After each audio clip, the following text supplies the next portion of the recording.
Hi, this is Warner with Warner's Tree Surgery. I'm out in Sun City today, and I believe this leaf here has been attacked by the leaf miner. There's other leaves that have obviously been. What I'm looking for are leaves that have been attacked by the psyllids. These white ones, I believe, are damages from the ash fly, which is in the valley now, and is in the citrus trees. And the reason I'm interested in which citrus trees or which insects are in this particular citrus tree is because this one has the beginnings of dieback, which in and of itself wouldn't be significant, but, however, exclamation point, the same thing has happened to the one limb on the neighbor's tree, to a large portion of this tree,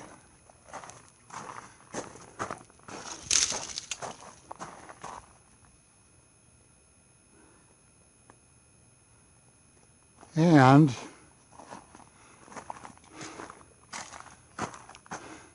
to this tree here. And this happened quickly. It started to show signs just when the summer came in, and then within a couple of weeks, the whole tree died. And this is the fourth or fifth time I've seen that this year, and I've never seen it before in the valley. And I'm wondering if this is the HLB bacteria, which I strongly believe it is, but I don't have any real scientific proof yet. But the only thing I know of that would cause this rapid of a tree death would be either, of course, no water, somebody dumping a bunch of chlorine or soft water on it, some sort of a chemical burn, which I've eliminated here, or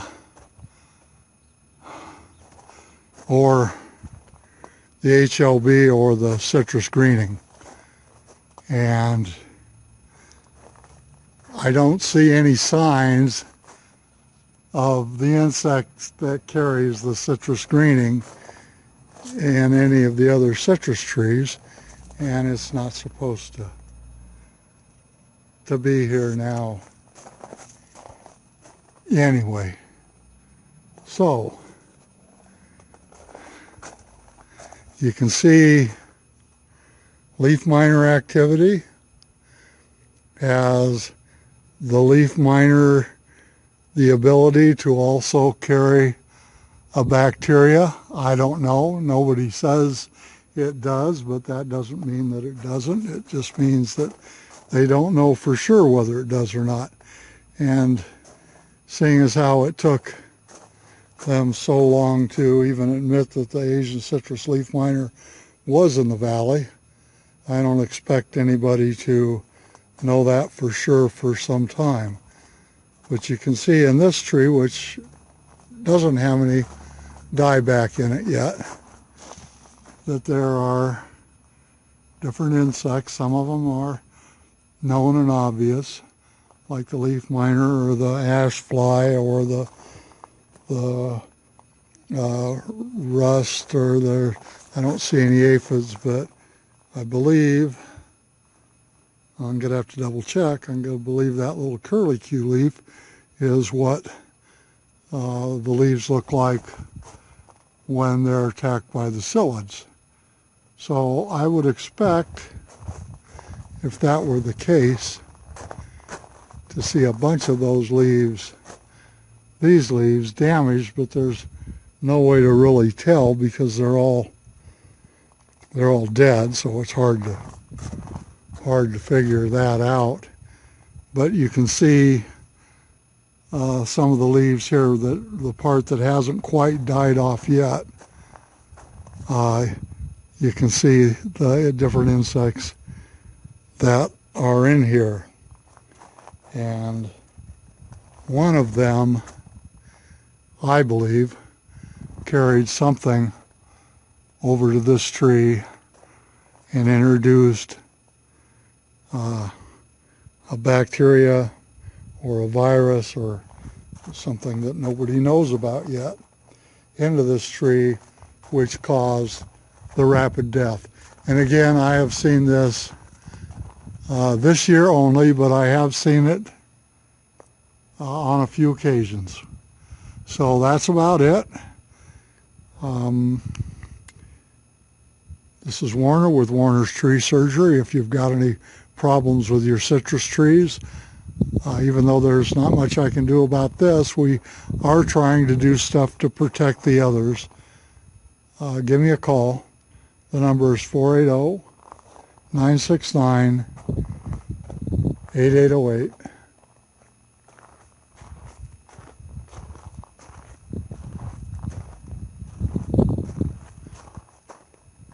Thank you very much.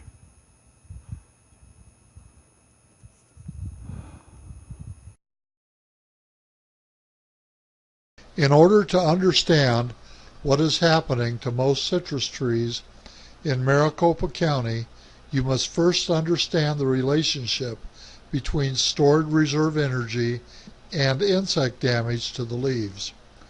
Leaves produce energy in the form of sugars, starches, oils, and proteins, and they store that energy in the tree's storage network. If a citrus tree has enough stored energy, it can do all the things that have allowed them to survive despite the many diseases that are carried by antimicrobial agents carried by insects. Usually, all insects that live off of citrus trees have another insect nearby that will eat them. So if your tree becomes infected with one kind of bug, in a year or two, another bug will have moved in and ate them, well before the reserves of the tree are seriously depleted and a balance is maintained. The reason we're in trouble now is because a bug has moved in to Arizona from halfway around the world, and there are no bugs here that like to eat it.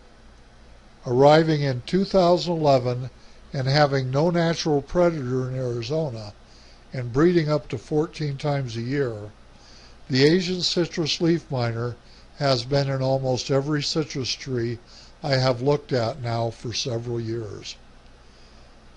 Today is October 5th, 2017, so the population has grown unchecked for at least 6 years, and the leaves on your citrus tree have been producing far less energy than normal. Because of this, the reserve cells are dangerously low, biologically speaking. Your citrus trees have run out of gas. When reserves are low, a citrus tree is more vulnerable to insect damage, soil fungus, frost damage, heat stress, sunburn, water stress, plus they can't defend themselves against other insects very well. This has caused the other insect populations to grow, which has accelerated the depletion of stored energy in your citrus trees. To deal with this situation, you need to correct any issues with insects, watering, fertilization, and trimming. In a little bit, I'm going to teach you how to spray for the insects. But first, we have to take a little bit of time and learn how to identify the different insects or the effects that they have, so that you'll know when they return. Because you're going to spray to get rid of them, but they're going to come back from somebody else's tree sooner or later. So on my website at warnerstreesurgery.com, I have a number of videos that I've made that deal with the pests that infect citrus trees. We've got them on ants, the psyllid, the leaf miner, the thorps, the rust mites, the fruit flies, most of the insects that you will see on your citrus tree are going to be listed here. Now, you don't need to learn their names or anything like that, but what you do need to understand is that, for instance, with the aphids, they're going to cause the leaves to be deformed, and this is what you're probably going to notice. With the aphids, you might even see the aphids, and this is a picture of what they look like on a citrus tree. But when they're gone, you're still going to be able to see that the leaves are deformed. And the idea is that the leaf miner, for instance, has this easily... Hello, my name is Pat, and let I'm me with Warner's Tree Surgery. shut her off. You might watch this video on the Asian citrus leaf miner, but it's a good video. But the point I'm making is you're going to see a discoloration of the leaves with the Asian citrus leaf miner. You'll probably never see the moth. When she's full grown, she's just a speck, and she hides in the daytime. So you don't need to learn the names of the different pests. But what you do need to learn is to spot the leaves when something has made them look strange. Okay, let's see if I can... The bud mites are a good one. If you look at these leaves here and see how they're deformed, you don't see the bud mites because they're so small you'll probably never see them. But you see the leaves deformed. And the idea is that when the leaves don't look normal, it's almost always because of an insect. And that's how you're going to know that the insects have come back to the tree. Is you're going to get rid of them for a while, and when they come back, you're going to have to spray for them again. So these videos on my website will aid you in familiarizing yourself with what the different insects will do to the leaves.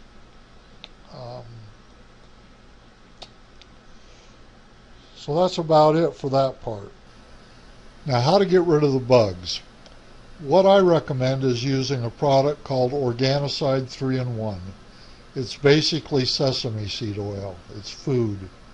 You can spray your kids and your dogs with it if you want to. It won't hurt anything. It won't hurt the fruit. It won't hurt you. It's just harmless.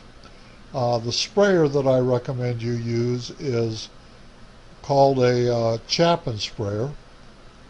And you can get the Chapin sprayer either from Home Depot online or on Amazon.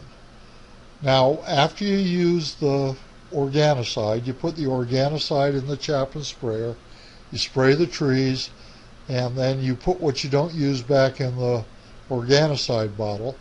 You fill the sprayer about halfway up with water, and you spray it out, and then you take it inside and you wash it with warm water. If you don't do that, you're going to be buying a new sprayer once a week. The Organicide will clog up the sprayer if you leave it sit for a day or two. Now, because it's an oil, it doesn't kill the hard-bodied insects. What that means is it will not kill the adult moth. But the moth only lives for 3 weeks. And it will kill the eggs, it'll kill the caterpillars, it'll coat the leaves so she won't lay her eggs on it. And if you spray it for 3 weeks, 7 days apart, You will prevent the moth from laying eggs. She only lives 3 weeks. She'll be dead. All the other bugs will be smothered, and it works very well. But you have to spray it the 3 times. They've got sprays out there that you only have to spray once. They're very toxic, even though they say they're not. And if your tree is any size at all, you're going to be spraying and you're going to get this stuff back on you. So you spray, use the organicide, it won't hurt you. You want to spray immediately if you can, as long as the temperature is 85 degrees or less. If it's too hot, there's another option that I'll go in at the end of this video. But if you spray in the mornings when it's cool, maybe you won't be able to spray in the summertime, but you will be able to spray in October. You can spray in November. You want to spray every January, whether you see bugs or not. After the January spraying, you're going to have your tree free of bugs. The leaves are going to fall off, and then you're going to be able to tell by looking at the leaves whether you need to spray again. If you notice deformed leaves, you need to spray again. If you don't want to mess with all that, then just spray in January, spray in April, spray in November. Each one of those times you'll be doing it 3 times, 7 days apart. You want to coat the leaves as well as you can with water. This sprayer will get to the top of almost any citrus tree. And let's see, what else? If you spray and 5 minutes later it rains, you're still good. But if you happen to get any of the spray on windows or anything like that, you want to wash it off right away. After it hardens, it's kind of hard to get off. So that's about it for the spraying. Okay, here's the other option I was talking about. Now, you can put this down, the Bare Advanced Fruit and Citrus, and the problem with this product is that you can only do it once a year, but it doesn't work all year long. But if you had a real bad case of something and the other product, the organicide, you can't spray when it's over 85 degrees, so that takes care of most of the summer here. So if you had a real bad problem for the first year, to get things under control, you could put this product down in May, and you wouldn't be able to do it again for another May, but it would quit working probably in October or November, and then you could go back to the spraying. So just so you'll know, this will introduce a poison into your fruit. It's a common poison that's probably in most of the fruit we eat if we don't eat organic.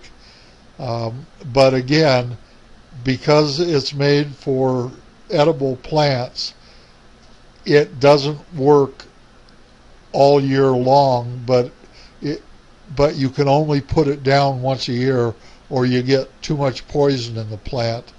And so, you know, if you think it would work for you in the summertime and you don't mind putting poison into your citrus, then that's an option to consider.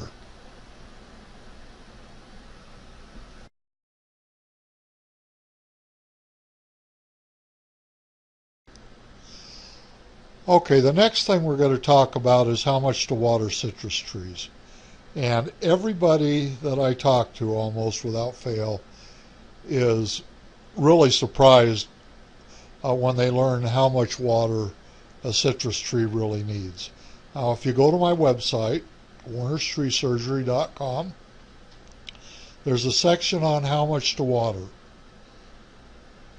There's a video that lays out the whole thing that's on this page, which I'm not going to get into, but you might want to look at that. It goes over the basics of a drip irrigation system and how to keep it up. Not that you're going to do it yourself, but you need to know how to do that, because probably the person you hire to do that is going to do it wrong. Then as you go down, there's a little section on how much water queen palms need, because again they're really underwatered. And there is a handout that all the cities have put out that tells you how much to water everything else. And then finally, there is a PDF on irrigating citrus trees that is put out by the cooperative extension. Okay? And if you download this, it will first give you information on how to spot when trees need more water at a glance, and then you'll get to this chart which will give you gallons per day per size of the tree per month of the year. Now, most citrus trees that are any size are at least 12 foot in diameter, and in July a 12-foot diameter citrus tree will take about 22 gallons a day. So if you're going to do that every 3 days, you're going to have to put 60 to 65 gallons of water on that, which is way more than probably most people are watering the citrus. Now, these are good numbers. We have been using these numbers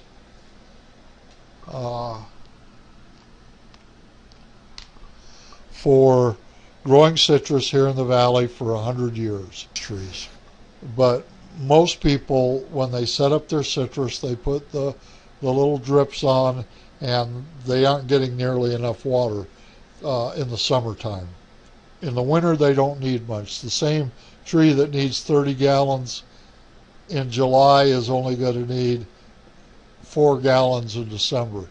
So it really goes down as soon as we get out of the summer, which is May to September here. But the way that you have to do this is you have to actually determine how much water is coming out of your drip irrigation or your bubblers, or however you got it set up. And the only way to really do that is to measure it. So you measure how much is coming out, how long it takes to fill up a cup or a quart or whatever, and then you do the math, and if you're watering once a week or twice a week or whatever, then you've got to adjust it appropriately so they're getting enough water. Now, further down in this, it gives you different scenarios for watering your citrus trees. The only way you would do it 14 days, once every 14 days, is if you were in an orchard and you could get a couple of feet of water. Most people are doing it every 2 to 5 days. But anyway, this PDF file that you download will explain all of that to you, and then you will know how much water your citrus tree needs. The fertilizer I recommend that you use is Kellogg's Organic Plus. You can get it at Home Depot. It's got a special fungus in it called mycorrhizal fungi, which will bind to the roots and create a barrier between the roots and the harmful soil fungus. It's the best fertilizer that I know of that you can buy easily. And when your trees are in distress, it's important that you do everything that you can, the best that you can. As far as trimming goes, except for lemons, the citrus need very little trimming. You do need to trim any suckers that grow from the rootstock, which means anything that grows a foot or two down from the ground, you should cut off. But other than that, they hardly need to be trimmed at all. If you want to deadwood them, the goal should be to just get a pile of deadwood with no green leaves. Once they're healthy, it's all right to lightly thin them out every 3 or 4 years. but you should avoid that, because until the reserves are stocked up, every green leaf is going to help the problem that they have. Now, the exception to that are the lemon trees, which if you don't trim yearly, they'll break under their own weight. So for the lemon trees, you just need to kind of look at it like an engineer and decide which of the limbs are going to get so heavy they would break, and then you want to cut those back and maybe or top them down a little bit. But again, you don't want to do much trimming. If you expose the bark to sun, you need to paint it, and you should paint it with a white exterior house paint. If you use the white exterior house paint, the paint will last for 15 or 20 years. If you use that tree paint that they sell, that's made for trees like ash or something like that, to where it wants to fade, and it will fade in 3 or 4 years, and you'll be painting it again. And if you get tricked into buying the paint that looks like the color of the bark of the tree, here in Arizona, that won't reflect the sun back, and the trees will get a lot hotter than they would if you just painted them with white paint. So if you get everything right, if you get the watering right, you get rid of the bugs, you get the fertilizing right, and you don't mess up with the trimming, your trees are going to do a lot better. What we do, in addition to this, is we inject a product into the tree that will kind of kickstart the energy production. We do it when we come out to visit you, and we do it a second time 3 months later. Everything else you need to do to get your citrus the way they should be is up to you. So this is Warner with Warner's Tree Surgery. I hope this is useful to you. If you got any questions, give us a call. The number is 480-969-8808. Thank you very much.